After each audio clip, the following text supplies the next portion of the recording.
আসসালামু আলাইকুম রহমতুল্লাহ। চলছে রমজান মাস আর আমরা আসরের নামাজ পড়ে আজকে চলে এসেছিলাম মাঠে। এই যে যত জমি আছে এই জমিগুলোতে আমাদের মেশিন দিয়ে পানি হচ্ছিল, ঠিক আছে। তো সকালে আমরা পানি ছেড়েছিলাম আর দুপুরের মধ্যে মানে রোজা থেকে আর মাঠে তো আসা সম্ভব হয় না, তাই জন্য বিকালবেলা নামাজ পড়ার পর এই যে জমিগুলোতে পানি লোড হয়ে গেছে, মেশিনটা অফ করতে এসেছিলাম। এখন মেশিন অফ করা হয়ে গেছে, এখন একটু ঘুরতে পারবো এদিক ওদিক, এই গ্রাম সেই গ্রাম, ঠিক আছে। রমজান মাসে বিকালবেলা ঘুরতে বেশ ভালো লাগে। চলো তোমাদেরকে আজকে কোথায় কোথায় যাবো সব দেখাবো। চলে এসেছি বাইকের কাছে। বাইক এখানে আমাদের রাখা ছিল, মাঠে তো বাইক নিয়ে যাওয়া সম্ভব নয়, তাই জন্য বাইকের কাছে চলে আসলাম। বাইক এখানে ছিল রাস্তার ধারে। এখন যাব হচ্ছে ঝিটকেবোতা বাজার। বাজারে অনেক ভিড় হয় বিকাল টাইমে রমজান মাসে। সমস্ত মানুষ ওইখানে হচ্ছে যারা ইফতারের ব্যবস্থা করে, সব ইফতারের জন্য প্রস্তুতি নেয়। তো ওইখানে যাব বাজারে, দেখবো বাজারে কী কী পাওয়া যাচ্ছে। এই যে সর্ষে ছাড়া হয়েছে, তো এইখানে রাখা হয়েছে, তার উপর খেলা করছে। ছোটোবেলায় আমরা অনেক করতাম এগুলো। এই যে আমি ভিডিও বানাচ্ছি, এটা দূর থেকে দেখেছে, আমাকে বলছে এটা ভিডিও বানাচ্ছে। তোমার নাম কি বলো? হাবিব। তোমার? রিজওয়ান। ইলিয়াস। হাবিব, রিজওয়ান, ইলিয়াস। আচ্ছা, এই তো আসছে। তোমার নাম কি? হ্যাঁ, হাফিজ। তুমি লজ্জা পাচ্ছ না? এদিকে আসো। ওদিকে খেলা করছিলে? এদেরকে দেখে মনে হচ্ছে ছোট বাচ্চা, কিন্তু এরা খুব মানে বুদ্ধি অনেক পাকা কিন্তু, ঠিক আছে। যাও তোমরা খেলা করো, আবার কালকে আসবো এখানে।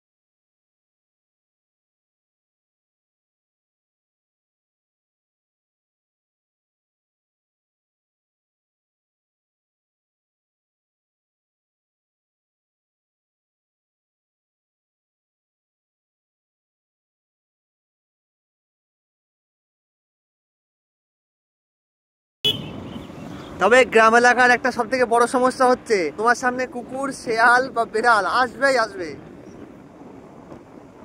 একবার একবার ওয়েদারটা দেখো একবার,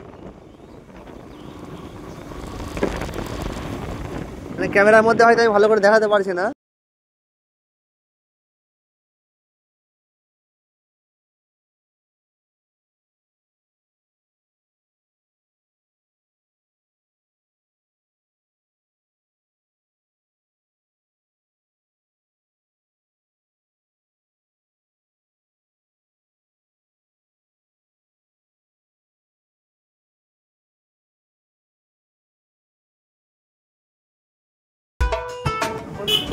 এই জায়গাটায় আসলে মনে হয় যে না, রমজান মাস কিছু মানে বোঝা যাচ্ছে।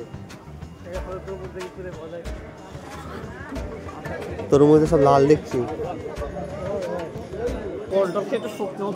লাল নাই তো, এমনি কত করে কেজি তরমুজ? কত করে কেজি? 30 টাকা কেজি।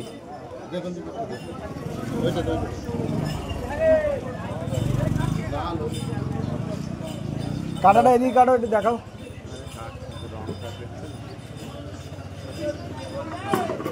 লাল আছে,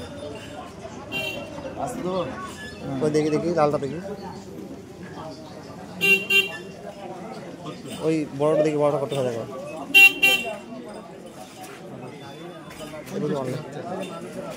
কত? ক্যাশ না হলে তোমার কাছে কোথায় মারো?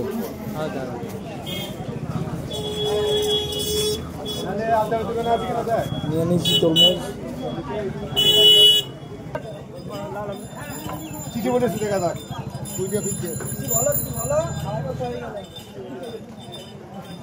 হ্যাঁ,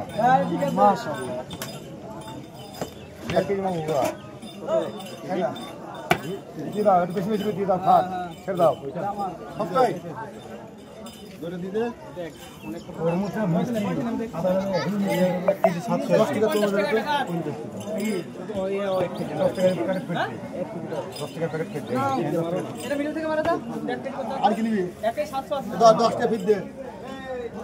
আমার তরমুজ দেওয়া হয়েছে, তরমুজ নিয়েছে আমাদের।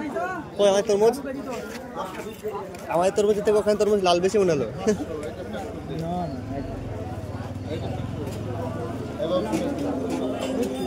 চলো ফাইনালি তরমুজ নেওয়া কমপ্লিট।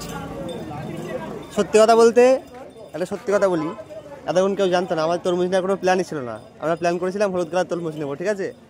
দিয়ে তরমুজ আলার ওখানে ভিডিও করতে গিয়েছি, এবার উনি মনে করে তরমুজ নেবে, ঠিক আছে। আমরা ভাবলাম ঠিক আছে তরমুজ নেওয়া যাক, যে ফট করে উনি কেটে দিয়েছে, এই হচ্ছে ব্যাপার। এবার নিতে হলো, এমনিও খেয়ে নিয়ে কোনো ব্যাপার নেই, খেয়ে নিতে হবে ইফতারের পর।